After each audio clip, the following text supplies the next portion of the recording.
печально женщина прошла, задержалась на мгновение и прошла. Да, помоложе раньше были зеркала. Вместо театральных подмосток зал в пожарно-спасательном колледже. Но и здесь Зара Базоркина своим обаянием и харизмой не оставит равнодушным ни одного зрителя. Как признается народная артистка Ингушетии, очень рада, что оказалась желанной гостьей на этом празднике. Очень приятно было, что вспомнили, что позвали. Я очень рада, что я нашла время сюда приехать. И, конечно, пользуясь случаем, поздравляю всех женщин, всех девочек с праздником, с женским праздником. Естественно, желаю всем настоящего женского счастья. А в этом, мне кажется, заключается все.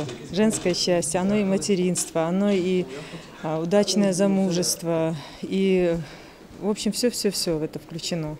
Провести это мероприятие организаторов побудила одноименная книга «Ингушские Мадонны». В ней рассказывается об известных ингушских женщинах, внесших большой вклад в науку, культуру, образование и медицину не только нашей республики, но и далеко за ее пределами. Тамада праздника – автор книги Насапхан Катиева, филолог, в свое время проработавшая в разных сферах творческой деятельности. О книге я как-то не думала.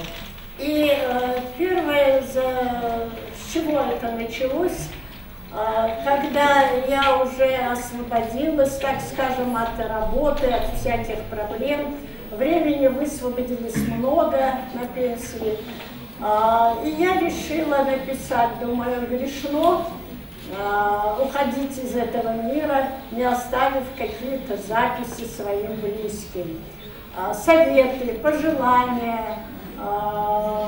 И я за этим и села писать. Избранными гостями праздника стали и 10 прекрасных дам, своим примером показавшие, что женщина не только хранительница домашнего очага, она также способна реализовывать себя в разных сферах деятельности. Одна из них – депутат Народного собрания Мариам Амриева. Если хорошо женщине, то хорошо обществу, мужчине тем более будет хорошо. Это так. Поэтому по обществу, по тому, как живет женщина, как ей хорошо, судят по уровню развития общества. Это так. Поэтому сегодня женщинам хорошо, лучше, чем было когда-либо. Это так. Но я надеюсь, что будет еще лучше, и все зависит от нас. О том, как совмещать домашние заботы и любимую работу, поделилась и кандидат медицинских наук Роза Дидигова. Сейчас уже бабушка. Своим самым большим достижением, как и любая женщина, Роза Тагировна считает своих детей. У нее их 5, и каждый кандидат наук в своей профессии. Всем вам желаю, чтобы у вас были внуки. Это прежде всего, чтобы у вас был свой очаг, и чтобы вы могли сказать, это мое, и я горжусь этим. Спасибо вам всем. Поздравляю вас еще раз с женским днем. Желаю массана, могу жмять шопоту, ждешь модофат, шлотшин во сне.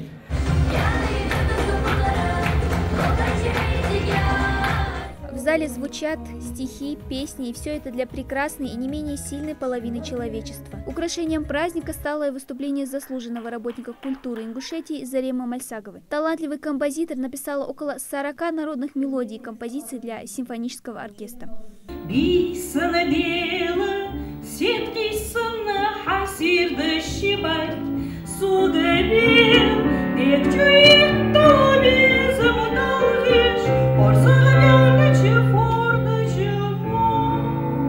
Хрупкие, добрые, мудрые, оригинальные, милые, такие разные, но, несмотря ни на что, самые любимые. Женской половине испокон веков посвящает стихи, поэмы, песни.